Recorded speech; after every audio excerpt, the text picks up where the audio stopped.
RenderATL, what's up? Woo! Okay, I could tell you I'm thoroughly enjoying this conference, and I hope you are too. So I'll start with, what's your bigger why? And also, a subtext to my talk is, it all started with $1,000. So if you think of machine learning and AI, I'm super passionate about that space.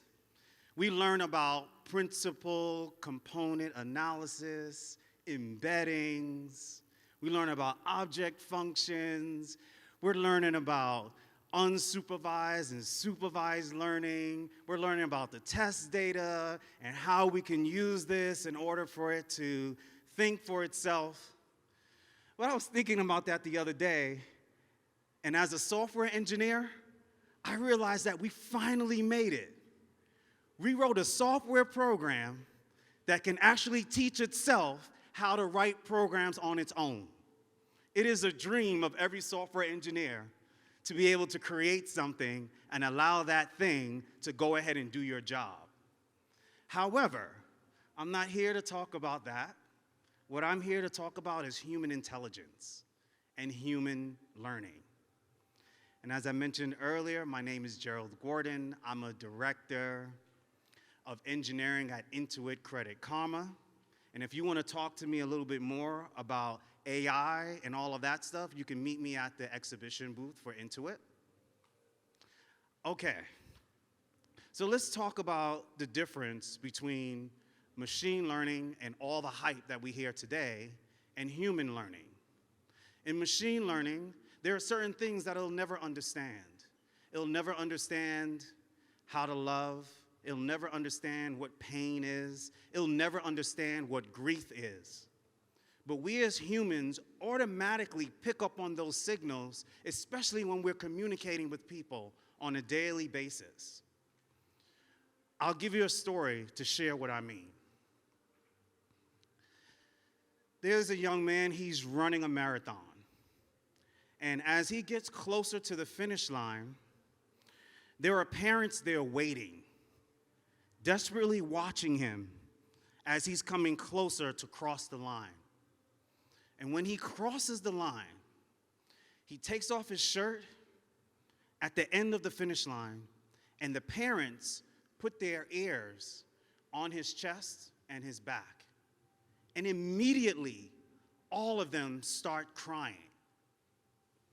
You see, the runner asked the parents to be there because when their child died in a car crash many years ago, the heart that was given to the marathon runner so that he can live was the same heart that they were listening to at the end of the finish line. Now, the reason why I share that story is, as humans, we can automatically identify what that means. It means that you gave new life to someone who didn't have it. You gave parents an understanding or closure as to what has happened.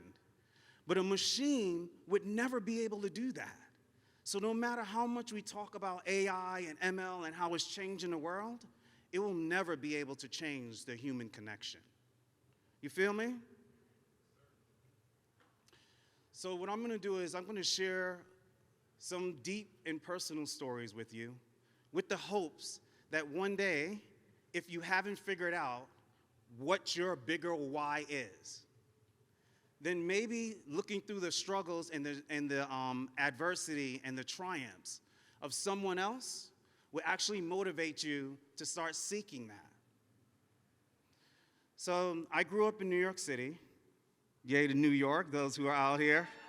Okay, I see it. And my mom was a single mom with 5 kids, and I'm the oldest. During growing up, I watched her work multiple jobs just to make sure that we would stay afloat and that we would be able to continue on our journey in life. And when I look at the way that she struggled, it broke my heart because I kept saying to myself, why is someone working so hard and yet we still had nothing? We used to go to places where they gave us clothes. I used to use food stamps in order to pay for the meals for my family. My mother was never home. She was always working, and it was my responsibility to take care of the family. And so when you see that level of struggle, you ask yourself, how much damage is that doing to the child? And so when I realized, old enough, that the way that we were living, something needed to change, I had to spend some critical moments in looking at what's happening in my family situation. And so the first thing I said is, you know, Mom, when I get older, I'm going to buy you a house. That was one of the reasons why I wanted to keep living and being engaged, because I knew that someday we would come out of this. And then, even though she was struggling, I would come home from school, and one of these days, I saw all of my belongings in a black bag on the side of the street. It was because my mom wasn't savvy with money. And so once in a while, we would just literally get kicked out of the apartment. As a child, can you imagine what that feels like? And so I remember this like it was yesterday. I was probably in the 5th grade, and I was at a parent-teacher conference. And so my mother was there, and the teacher was explaining to my mother that my grades are slipping, and he is not showing the aptitude for the work. And my mom gave me this look, and I don't know if you all have moms like this, but this look told a story. And what it said was, you see me out here doing all I can to make a better life for you all, and you over here cutting up. Something changed in me at that moment. From that point on, I started reading ferociously. All of my grades started going up. I was running so fast that by the time I finished high school, I was at the top of my class. But there was still a huge barrier that I needed to overcome because I wanted to get into college. I got accepted to SUNY Farmingdale in Long Island, New York, which took me away from New York City, and I knew that this would be a way that I would finally reach my first why. But on that journey, I went to the bursar's office or financial aid office like every other week, begging for money to figure out how I would be able to start my studies.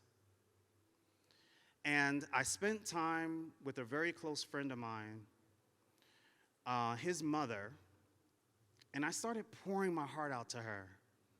I'm like, I don't know what else I can do. I did everything possible so that I can make it to the next level. You know what I've been through, then how am I going to be able to make it through this? They're telling me you need $1,300. Without that, you can't be matriculated.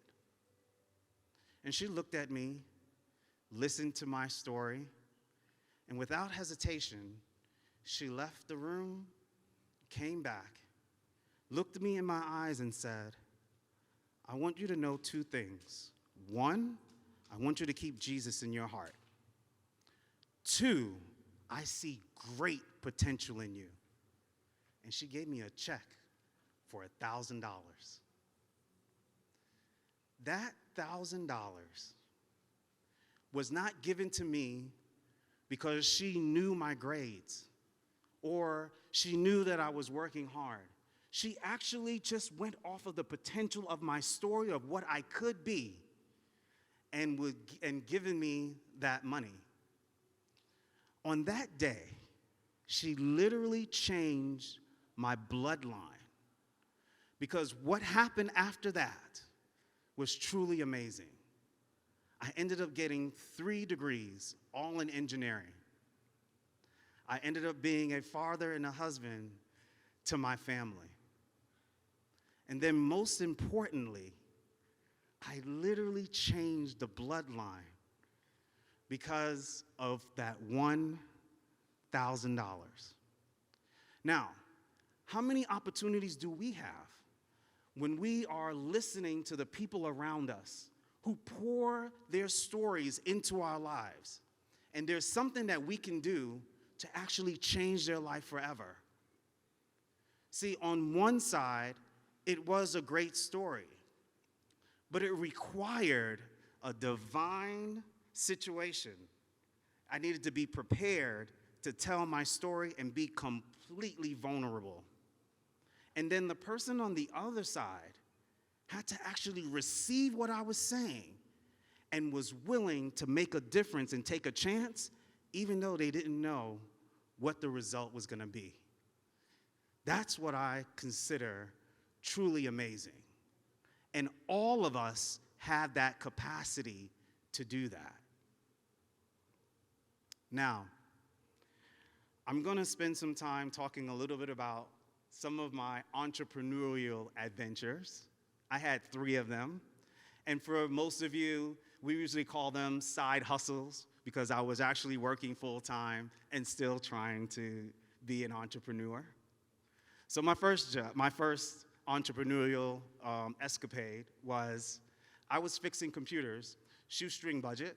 I'd go in and I would clean up viruses, install software. I knew how to build the systems, and I was making good money. But my challenge was I never knew what to charge because I had a heart for the people that I was working with, and I didn't want to charge them the amount. I see some people nodding their heads. They know what I'm talking about. So I came up with this genius idea. You know what? You pay me after the work, and you pay me whatever you think you can pay me. Crazy enough, I made a ton of money that way. But the problem was, it wasn't a sustainable model. Because if you don't know how much you're making, you cannot plan for your future.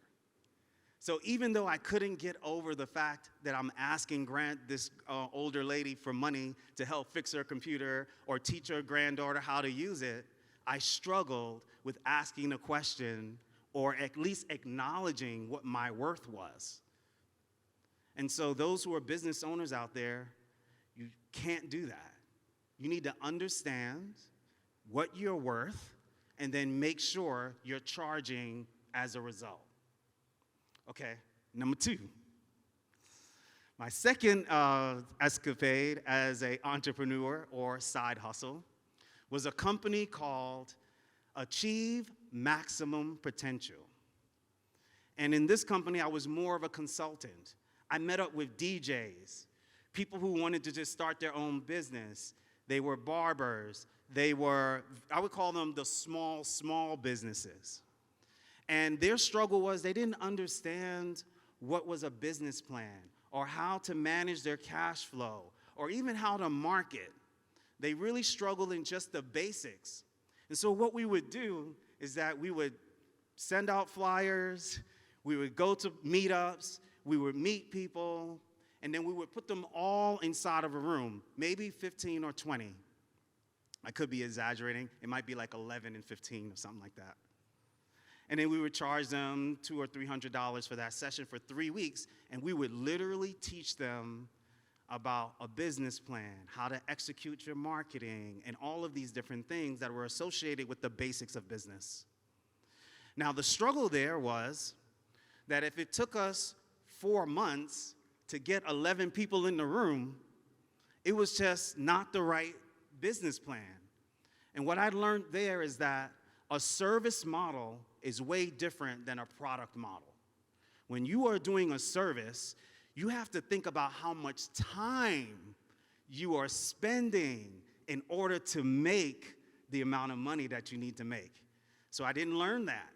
And so I ended up having to close that business because not only did we have all of these lives on the line that were working with us, but they kept calling.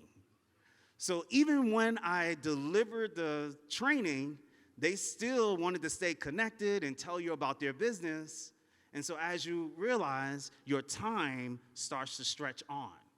So those who are in a service business, the most important thing you can do is plan for your time. Okay, I'm gonna talk about my last one, and this one is dear to my heart, so don't laugh. But this was my business in which I thought I was going to change the world. And essentially, what it was, the business was called Reference Me. And Reference Me was looking at things from a resume perspective when you're looking for a job. Everybody knows what a resume is. But what about flipping it on its head and saying your references will actually speak for you? Now, when you ask for references, back in the day, we used to put furnish upon request. And that meant that the company will call the references on your behalf. But what if you had a database and you had all the references yourself? So you would send out a request, they would fill out a form, and all that information would be saved. So the minute that you go to a company or you're going to interview, you would just have your references already prepared. Think about that. And so I thought we were going to change the world. Nobody's going to use resumes anymore. Everybody's going to use Reference Me. And I spent 8 months building that tool from the ground up. I did the database layout. I wrote the Java code on the controller layer. And I wrote the UI as well. The UI was built in Angular, and then I moved it over to React. In addition to that, I deployed it on the cloud, and I actually used HA proxy to make sure that I can handle about 100,000 users. Like, I was all in. But the problem was that and I have a Kickstarter, you can actually go out there and see it. Like, people actually contributed to the Kickstarter. But the problem is my friends and family weren't the users that I should have been targeting. And then number two, my message was completely off. If you are trying to do something to disrupt a formidable process, it is very hard to do if you don't have the right messaging. So my message was, you don't need your resume, use Reference Me. But every industry uses resumes. And so that was the mistake that I felt we made, is because we were talking more about how we're going to get rid of resumes versus how we can use Reference Me as an augmented experience for the talent. So as you can see, these 3 lessons, I hope that if you are a founder, you can take them and hopefully don't do what I did. Does that make sense? Okay, I won't be with you too much longer. I have a couple more stories that I like to share. Now, while you're waiting for your next promotion or your next opportunity, there are certain things that we need to be cognizant of. Number one, if you're always reaching for the future and you're not paying attention to what's happening in your present, you're not going to have enough energy in order to get to where you want to go because you haven't taken stock of what you're doing today.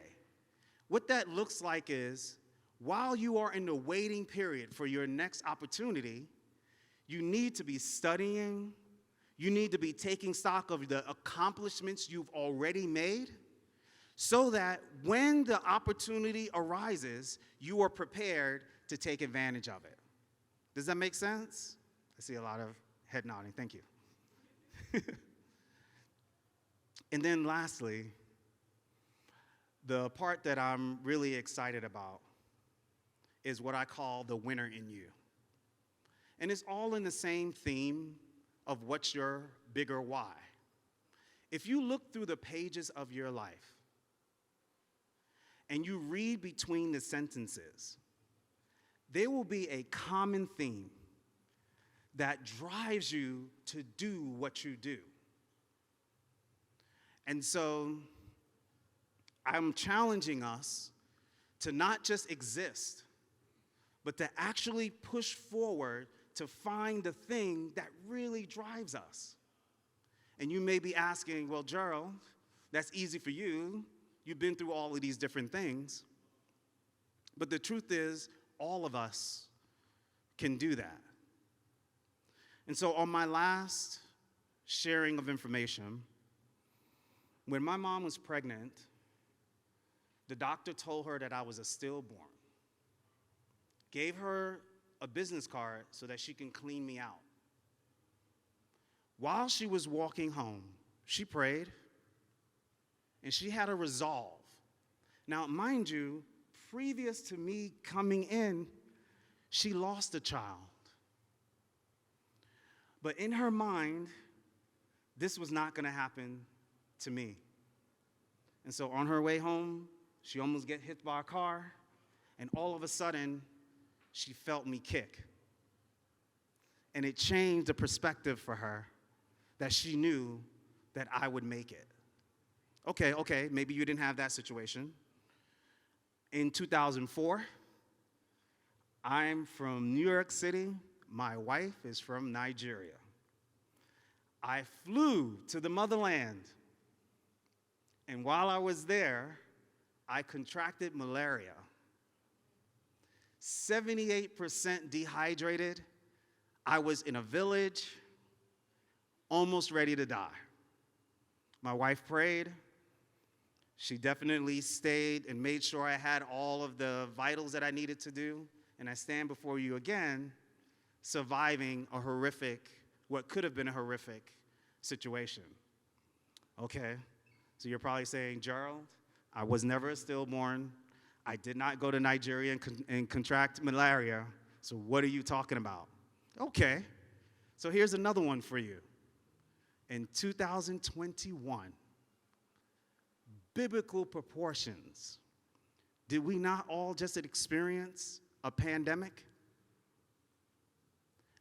Hundreds of millions of people have died as a result of this pandemic. But you know what I've noticed as I'm standing in this room?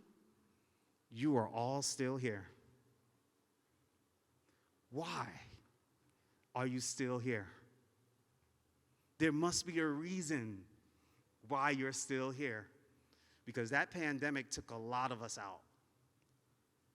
And so I stand before you with the mic and an audience and only my stories. And I ask you, who's next? Thank you.